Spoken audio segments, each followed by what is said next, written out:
আমরা বোর্ডের প্রশ্নগুলো সবাই তুলেছি।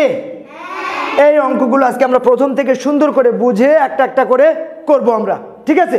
তাহলে এখন দেখো, আমরা এখানে 1 থেকে 10 পর্যন্ত ক্রমবাচক সংখ্যাগুলো লিখো। 1 থেকে 10 পর্যন্ত ক্রমবাচক সংখ্যাগুলো এখন 1 থেকে 10 পর্যন্ত ক্রমবাচক সংখ্যা কি কি আছে সেগুলো আমরা আগে লিখবো। তাহলে লিখতে পারলে আমাদের জন্য কি এটা কি সহজ হবে না কঠিন হবে? তাহলে 1 থেকে 10 পর্যন্ত ক্রমবাচক সংখ্যা কি কি আমরা একটু পড়ি তো। প্রথম, দ্বিতীয়, তৃতীয়, চতুর্থ, পঞ্চম, ষষ্ঠ, সপ্তম, অষ্টম, নবম, দশম। তাহলে এখন এগুলো আমরা লিখবো, কথা বলবো না প্লিজ। দেখো এগুলো আমরা সুন্দর করে আগে লিখবো, বানানগুলো খেয়াল করবো। এগুলোর মধ্যে সব থেকে বেশি ভয় কাজ করে বানানগুলো ভুল হওয়া। বানানগুলো একটু মিলাই নিবা, হ্যাঁ, বানানগুলো যেন ভুল নয়। প্রথম, দ্বিতীয়, তৃতীয়, চতুর্থ, পঞ্চম, ষষ্ঠ, বানানগুলো বারবার খেয়াল করবা। তারপর আছে সপ্তম, তারপর আছে অষ্টম, তারপরে নবম, সবশেষে কি দশম। এই যে নবম, তারপরে দশম, এগুলো আছে কি ক্রমবাচক সংখ্যা বলে। এগুলোকে কি বলে? এইবার এই 2 নম্বর আছে 1 থেকে 10 পর্যন্ত ক্রমবাচক সংখ্যার সংক্ষিপ্ত রূপ। এবার কি লিখবো আমরা? সংক্ষিপ্ত রূপ লিখবো। বলো কি লিখবো? এই 1 ম, 2 অন্তস্তীয়, 3 অন্তস্তীয়, 4 থয় রেপ, এগুলো হচ্ছে সংক্ষিপ্ত রূপ। এগুলোকে কি বলে? এগুলো সবগুলো কি সংক্ষিপ্ত। তারপরে অষ্টম, এই নবম, এই হচ্ছে দশম। তারপরে কি নবমের পরে কি? নবমের পরে কি আছে? এই লিখলাম। এবার 3 নম্বরে দিয়েছি আমরা 11 থেকে 20 পর্যন্ত। আগে গেল 1 থেকে 10 পর্যন্ত, এর ক্রমবাচক সংখ্যা লিখেছি, তার সংক্ষিপ্ত রূপে লিখেছি। এখন আছে কি 11 থেকে 20 পর্যন্ত। 11 থেকে 20 পর্যন্ত ক্রমবাচক সংখ্যাগুলো একটু পড়ি তো, আমরা সবাই একটু পড়ি।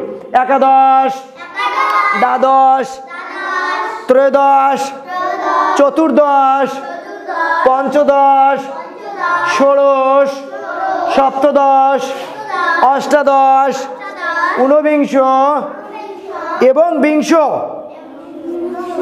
বিংশ এবং কি অবশ্যই অবশ্যই বানানগুলো খেয়াল করতে হবে, ঠিক আছে? তাহলে এখানে লেখা শুরু করলাম। দেখো একাদশ, এ কয়েকার দ তাল বসে একাদশ। তারপর আছে দ্বাদশ, একাদশের পরে কি আছে? দ্বাদশের পরে কি আছে? ত্রয়োদশ, দ্বাদশের পরে কি আছে? তারপরে আছে চতুর্দশ, চতুর্দশের পরে আছে পঞ্চদশ, চতুর্দশের পরে আছে কি? তারপরে আছে ষোড়শ, তারপরে কি? তারপরে সপ্তদশ। এগুলো আমরা মুখস্থ করব, ঠিক আছে? তারপরে আছে অষ্টাদশ, তারপরে কি? ঊনবিংশ, তারপরে কি আছে? তারপরে আছে কি? বিংশ, তারপরে শেষে কি আছে?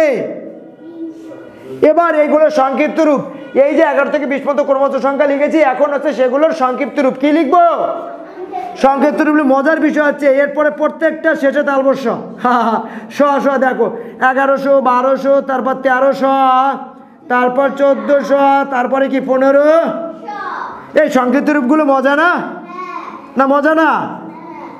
সহজ না কঠিন? সংক্ষিপ্ত রূপগুলো সহজ না কঠিন? Thank you. এবং বাবা আমরা ক্লাসেই মুখস্থ করবো, যেন বাসায় এটা নিয়ে আমাদের আর টেনশন করতে না হয়। আমরা ক্লাসেই কমপ্লিটলি এটা মুখস্থ। এবার গণনাকারী সংখ্যা কি কি জানো? তোমরা কি গণনাকারী সংখ্যা কি কি জানো? 1, তারপরে 2, তারপরে 3, তারপরে 4, তারপরে 5, তারপরে 6, তারপরে 7, তারপরে 8, তারপরে 9, সবশেষে কি? এগুলোকে কি বলা হয়? গণনাকারী সংখ্যা বলা হয়। এগুলোকে কি বলা হয়? এবার ফিগারের ইংলিশগুলো জানো? ইংরেজিতে কথাই লিখো। ONE1, TWO2, THREE3, তারপর FOUR4, FIV5, তারপরে SIX6, তারপরে 7, ACVEN। এগুলোকে কথাই লেখা। ফিগার ইন ইংলিশ মানে কথাই লিখো। 1 থেকে 10 পর্যন্ত কথাই লিখো। 7-এর পরে আছে 8, EIGHT, তারপরে আছে 9, NINE, তারপরে আছে 10। এই এবার বড় প্রতীক। এই দেখো তোমার এইটাকে বলে বড় প্রতীক। বড় দিকে তাকাও। এইটা আছে বড় প্রতীক, এটা আছে ছোট প্রতীক। এইটা বড় প্রতীক, এইটা কি? এই সংখ্যা তুলনার ক্ষেত্রে মনে রাখবা, যে বড় তার দিকে এইভাবে দেবো। ওই যে এরকম আছে না, যে বড় তার দিকে এইভাবে দেবো, যে সংখ্যাটা বড় হবে তার দিকে এটা ওই দিকে দেবো। যেমন এখানে দেখো 67 বড় না 76 বড়? 67 বড় না 76 বড়? দেখো 6 10 7 আর 7 10 6, এখানে দশকের অঙ্ক 6 ছোট আর এখানে দশকের অঙ্ক 7 বড়, সুতরাং এখানে এইটা বড়, যেটা বড় তার দিকে ওই চিহ্নটা। পারছি আমরা? ইয়েস, পারছি নাকি? গুড। এবার 32 বড় না 23 বড়? দেখো এখানে দশকের ঘরে 3 বড়, এখানে 2 ছোট, অবশ্যই এটা বড়। বেশ সহজভাবে, আমার কোনো কঠিন বা প্যাচগোছের কিছু নাই। এবার এখানে বড় সংখ্যাটিতে গোল দাও, আমি যাকে জিজ্ঞাসা করবো বলবা, আচ্ছা বলো তো বড় সংখ্যাটিতে গোল দাও, 63 বড় না 36 বড়? তাহলে এই 63-কে গোল দিলাম, 63-কে গোল দিলাম। এবার এখানে 19 বড় না 23 বড়? এই ছোট সংখ্যাটিতে গোল দাও, 24 ছোট না 42 ছোট? আর এখানে 46 ছোট না 39 ছোট? দশকের সাহায্যে আমরা লিখতে পারি 1 10 3, 1 10 7, তারপর 2 10 5, এইভাবে দশকের সাহায্যে লিখতে হয়। তারপরে 2 10 8, তারপরে কি 3 10 6, তারপর 3 10 কি?